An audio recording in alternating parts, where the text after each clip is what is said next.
নমস্কাৰ বন্ধুসকল, আজি মই আছোঁ গোপালপুৰত, যিহেতু শোণিতপুৰ ডিষ্ট্ৰিক্টৰ ওচৰতে আছোঁ। যিহেতু আজি মোৰ আহিছিলোঁ ইয়াতে, মোৰ আমৰিদৈহঁতৰ ঘৰ হয়। যিহেতু মই আজি যে দেখিলোঁ বস্তু দেখি মই অবাক হৈছোঁ। আপোনালোকে চাগে আচৰিত হ'ব, যিহেতু আপোনালোকে নিশ্চয় গম পাইছে আমাৰ যিহেতু খাদ্য সামগ্ৰী বনাবলৈ আজিকালি অতি প্ৰয়োজনীয় বস্তুটো হ'ল গেছ আৰু গেছ নহ'লে আজিকালি কোনো ল'ৰা ছোৱালী বা ধৰি কোনো বোৱাৰীসকলে ভাত পানী নবনায়। আৰু যিহেতু ফ্ৰী গেছ আজি 14 বছৰ ধৰি ফ্ৰী গেছ তেওঁলোকে পাই আছে। আৰু কেনেকৈ পাইছে আপোনাক দেখুৱাই যাম। 14 বছৰত আমাৰ চাওকচোন, 14টা বছৰত আমাৰ কিমান চিলিণ্ডাৰ প্ৰয়োজন হ'লহেঁতেন। চাওকচোন, 14 বছৰ গেছ নোহোৱাকৈ জ্বলিছে। ক'ৰ পৰা জ্বলিছে, কি কথা আৰু কেনেকৈ জ্বলিছে আৰু কি কাৰণত কেনেকৈ জ্বলি আছে চাওকচোন আপোনালোকে। মই কৈ আহিছোঁ, এইখন ঘৰৰ ভিতৰতে আছে। এইখন ঘৰৰ ভিতৰতে, যিহেতু এইখন ঘৰৰ ভিতৰতে আছে। চাওক আপোনাৰ, এইখন ঘৰৰ ভিতৰতে আছে। এয়া গেছ দেখিছে নিশ্চয়, আপোনাৰ গেছ জ্বলি আছে দেখিছে। এই গেছ জ্বলি আছে, এই গেছ জ্বলি আছে দেখিছে। কিন্তু এই ভাগ গেছ যে দেখিছে, গেছ ভাগৰ মহিমা অপৰম্পৰা। যিহেতু এই গেছ ভাগ জ্বলি আছে টিউবৱেলৰ পাইপৰ পৰা তেওঁলোকে গেছ জ্বলি আছে।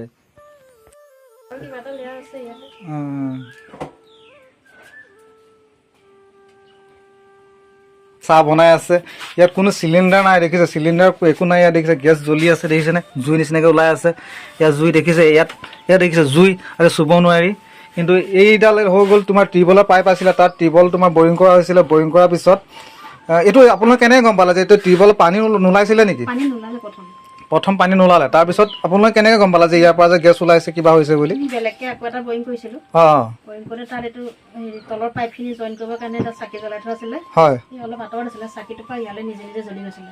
চাকিটো তাৰমানে কি চাকিটো জ্বলাই থওঁতে তেওঁলোকে তাৰমানে কি লগত এইটোত তাৰমানে কি হয়, পানী যে ওলোৱা নাছিলে, বন্ধ কৰা নাছিলে। তেওঁলোকে নাজানে জুই ওলাব নে কৰিলে গম পোৱা নাছিলে। কিন্তু তেনে চাকিটো থওঁতে লগত জুই ওলাই গৈছিল। আৰু জুই লোৱাৰ পিছত তাৰ পৰা আপোনালোকে এই বস্তুটো যে আয়ত্ব কেনেকৈ কৰিলে? আপোনালোকে এইটো যে গেছৰ চিষ্টেমত যে বনাই ল'লে, কেনেকৈ বনাই ল'লে? তেওঁ লগৰ বন্ধু এজনে যাবৰ কাৰণে কিবা ব্যৱস্থা কৰিছিলে।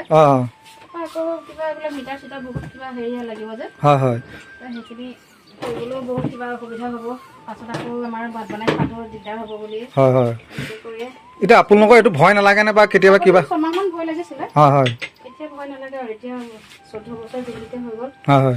এনেই আগতে প্ৰশাসনৰ বিষয়ে হেৰি পহৰা দি থাকে, গাঁৱৰ বিধি আহে। হয়। তাৰপৰা এতিয়া ক'বানে ভয় নলগা হ'ল আৰু, এতিয়াও তেনেকৈ একো নাই আৰু। এই 14 বছৰ হ'ল নহয়নে? 14 বছৰ হৈ গ'ল। 14 বছৰ তেওঁলোকে এনেকৈ জ্বলিয়ে আছে। আৰু বস্তুটো এনেকৈ যে জুইত ফুৱাই দিয়া হয় নুমাই যাব, কিন্তু আকৌ যে চলাই কাঠি মাৰি দিয়া হয় আকৌ জ্বলি যাব। তাকে আমি চাওঁচোন কেনেকৈ কি হয়। ইয়াত ফুৱাই দিয়া হ'ল, নুমাই গুচি গ'ল। দেখিলেনে, ফুৱাই দিয়া হ'ল, নুমাই দিয়া গৈছে। এতিয়া জুই চলাই কাঠি মাৰি দিলে আকৌ জ্বলি যাব। চাব, জ্বলি যাব নিশ্চয়। দেখিছে কিমান আজি 14 বছৰ এনেকৈ জ্বলিয়ে আছে। এইটো দেখিছে জুই, চুব নোৱাৰি জুই দেখিছে, তাপ। আৰু দেখিছে ইয়াত কোনো চিলিণ্ডাৰ নাই, আজি 14 বছৰ এনেকৈ জ্বলিয়ে আছে। গৃহস্থক ভয় লাগে নেকি বোলে, প্ৰথমতে ছমাহমান ভয় লাগে বুলি কৈছিলে, কিন্তু এতিয়া ভয় নলগা হ'ল। তেখেত চাওকচোন, বৰ অদ্ভুত, 14 বছৰ জ্বলি আছে এনেকৈ, কোনো চিলিণ্ডাৰ ব্যৱস্থা নাই। বন্ধুসকল, আজিলৈ ভিডিঅ'ভাগত ইয়াতে সামৰিছোঁ। আপোনালোকে জনাবচোন কমেণ্ট কৰি, এইভাগ কি আপোনালোকে আয়ত্ব কৰি। যিহেতু মই একো ধৰিবই পৰা নাই, কিন্তু ধৰিব পাৰিছোঁ। কিন্তু মোৰ মতে ইয়াত কি আছে, তাৰমানে তলত চাগে কিবা গেছ আছে, গেছৰ পৰা এইটো ওলাই আছে। হ'লেও যে এনেকৈ জ্বলি আছে আমাৰ ইয়াত, মই আচৰিত। দিনে ৰাতি অহৰহ 24 ঘণ্টা আজি 14 বছৰ ধৰি নন ষ্টপ এনেকৈ জ্বলিয়ে থাকে। নন ষ্টপ ধৰি 14 বছৰ এনেকৈ জ্বলি থাকে। যিমান ৰ'দ বৰষুণ ধৰি যিমান যি আহিলেও এনেকৈ জ্বলিয়ে থাকিব।